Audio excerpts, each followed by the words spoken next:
Morning. आज जो हम चैप्टर पढ़ रहे हैं जिसके प्रश्नोत्तर हमें करने हैं आज, उस चैप्टर का नाम है हमारा आदिम समाज। इसको हम पहले समझ चुके हैं। आज हम इसके प्रश्नोत्तर देखेंगे। पहला है बहुविकल्पीय प्रश्न, सही उत्तर पर सही का निशान लगाओ। लिखा है आदमियों के कितने दर्जे होते हैं, तो इसका आंसर है 5। क्या लिखा है? 5। दूसरा लिखा है सबसे बड़ी जमात किन की है, तो इधर है आंसर मजदूरों और किसानों की। शुरू में जमीन किसकी होती थी? जाति भर की। अब हमें आगे देखना है। आगे इसमें लिखा है पहले जमाने के लोग देवताओं की कैसी मूर्ति बनाते थे, इसका आंसर है भयानक। अब देखना है हमें लघुत्तरीय अति लघुत्तरीय का यह पत्र किसने लिखा। तो आपको याद होगा मैंने जब चैप्टर स्टार्ट किया था तो क्या बोला था कि यह पत्र पंडित जवाहरलाल नेहरू ने लिखा। पत्र किसे लिखा गया है, मतलब किसके लिए लिखा गया है, तो ये भी मैंने आपको बताया था। पंडित जवाहरलाल नेहरू की पुत्री इंदिरा को लिखा गया है। तीसरा है मिस्र में पहले किस किस की पूजा होती थी, तो इसका उत्तर है मिस्र में पहले बिल्ली और बंदर की पूजा होती थी। चौथा प्रश्न है पहले जमाने में किताबों को लिखना या नकल करना किन का काम था, तो इसका उत्तर है पहले जमाने में किताबों को लिखना या नकल करना पुजारियों का काम था। अब देखना है हमें लघुत्तरीय प्रश्न का पहला प्रश्न, किसान क्या काम करते थे, तो इसका उत्तर हमें लिखना है किसान जमीन जोतकर अनाज पैदा करते थे क्यों, अभी भी करते हैं ना, पैसे हमें थे ही लिखना है क्योंकि इन्होंने थे पूछा है। दूसरा प्रश्न पूछा है किसानों और मजदूरों का शोषण कौन करता था, तो इसका आंसर है किसानों और मजदूरों का शोषण राजा, उसके दरबारी और अमीर लोग करते थे। तीसरा प्रश्न है पुराने जमाने के लोग देवताओं की भयानक मूर्तियां क्यों बनाते थे, इसका आंसर है पुराने जमाने के लोगों का विचार था कि देवता भयानक होते हैं, अतः वे उनकी भयानक मूर्तियां बनाते थे। चौथा प्रश्न है पुराने जमाने में किनको ऋषि समझाता जाता था, तो इसका उत्तर है पुराने जमाने में पुजारियों को ऋषि समझा जाता था। अब देखना है हमें अति लघुत्तरीय हो गया, लघुत्तरीय हो गया, दीर्घोत्तरीय का पहला प्रश्न है पुराने समय में किसानों का महत्वपूर्ण स्थान क्यों था, इसका आंसर है पुराने जमाने में किसानों का स्थान महत्वपूर्ण था क्योंकि किसान जमीन जोतते थे और खाने की चीजें पैदा करते थे। यदि किसान जमीन ना जोतते और खेती ना होती तो या तो अनाज पैदा ही ना होता और होता तो बहुत कम, परिणाम स्वरूप उनके ना होने से हम लोग भूखे मर जाते। दूसरा प्रश्न दिया है शुरू में जंगली आदमियों को ईश्वर और धर्म का विचार कैसे पैदा हुआ, तो इसका आंसर लिखना है शुरू में जंगली आदमियों को ईश्वर और धर्म का विचार इस कारण से पैदा हुआ कि दुनिया की बहुत सी बातें उनकी समझ में ना आती थीं और जिस बात को वे समझ ना सकते थे उससे डरते थे। उन्होंने ऐसी हर चीज जिसे वे देख नहीं सकते थे, केवल कल्पना कर सकते थे, देवी या देवता बना लिया।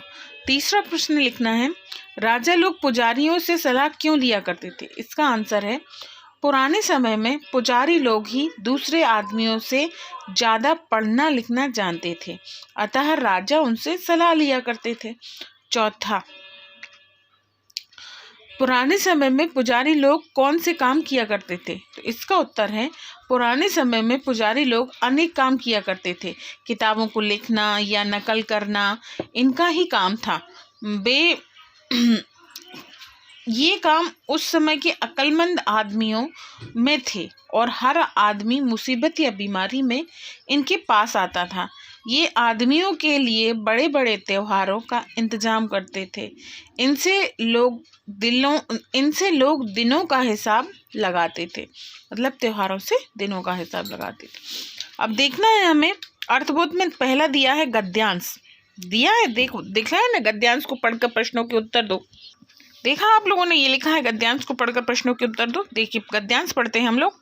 राजा और दरबारियों का बहुत दबाव था, शुरू में जातियां बनी तो जमीन किसी एक आदमी की ना होती थी, जाति भर की होती थी। लेकिन जब राजा और टोली के आदमियों की ताकत बढ़ गई तो वे कहने लगे कि जमीन हमारी है। वे जमींदार हो गए और बेचारे किसान जो धरती की छाती फाड़कर खेती बाड़ी करते थे एक तरह से उनके नौकर हो गए। परिणाम यह हुआ कि किसान खेती करके जो कुछ पैदा करते वह बढ़ जाता था और बड़ा हिस्सा जमींदार के हाथ लगता था। कुछ मंदिरों के कब्जे में भी जमीन थी, इसीलिए पुजारी भी जमींदार हो गए। तो इसका क्या आंसर, पहला प्रश्न दिया है, जब राजा और टोली के आदमियों की ताकत बढ़ गई तो वे क्या कहने लगे जमीन हमारी है। दूसरा है खेतीबाड़ी कौन करते थे, तो खेतीबाड़ी के जमींदार तो करते नहीं थे, किसान करते थे। अब देख तीसरा प्रश्न लिखा है, शुरू में किसका बहुत दबाव था, तो इसका आंसर अपन को लिखना है, शुरू में राजा और दरबारियों का बहुत दबाव था। चौथा प्रश्न है, किसानों की उपज का बड़ा हिस्सा किसके हाथ लगता था, तो इसका आंसर है किसानों की उपज का बड़ा हिस्सा जमींदार के हाथ लगता था। अब हमें देखना है,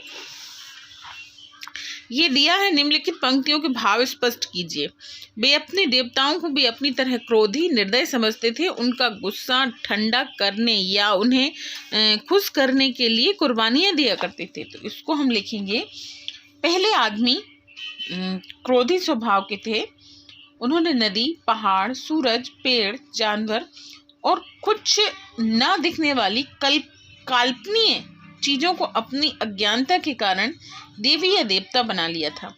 वे इनसे आने वाली आपदाओं से डरते थे और सोचते थे कि देवता हमसे गुस्सा हैं, अतः उन्हें खुश करने के लिए वे लोग कुर्बानियां देते थे। दूसरा है, शायद उनका विचार था कि देवता डरावने होते हैं, इसीलिए वे उनकी ऐसी भयानक मूर्तियां बनाते थे। तो इसका हम करेंगे, पहले आदमी अपने देवी देवताओं को क्रोधी और डरावना मानते थे, अतः वे उनकी भयानक मूर्तियां बनाते थे।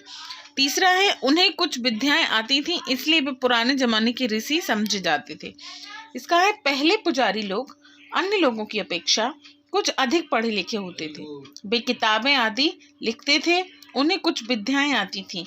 मुसीबत अथवा बीमारी में हर आदमी उनके पास आता था, अतः पुजारी लोग ऋषि समझे जाते थे।